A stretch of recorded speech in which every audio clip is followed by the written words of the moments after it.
Welcome to the Slop Farm. Enjoy the video. You start by confirming the video and subtitle sources.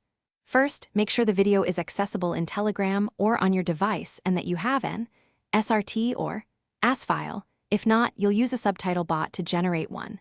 Next, open Telegram and locate the chat or channel containing the video. Once done, prepare to forward or upload the video so the bot or built-in player can attach subtitles. You do this now to avoid interruptions during the process. You either attach an existing subtitle file or let a bot create one. If you have SRT, upload it to the same chat or to the bot, matching the video file name or using the bot's attach function. This ensures the player recognizes the file. If you generate subs, send the bot the video and the appropriate command, then wait for processing. While waiting, check language and encoding.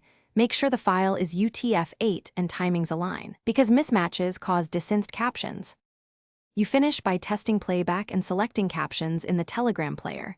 Tap CC or the menu to enable the subtitle track. If text is misaligned, open a subtitle editor to shift timestamps or ask the bot to reprocess with corrected timing. If characters are garbled, convert the SRT to UTF-8 and upload, or rename the file to match the video exactly. Finally, if problems persist, upload the video and subtitle together in the same chat. Thanks for watching. Consider subscribing if we helped you today.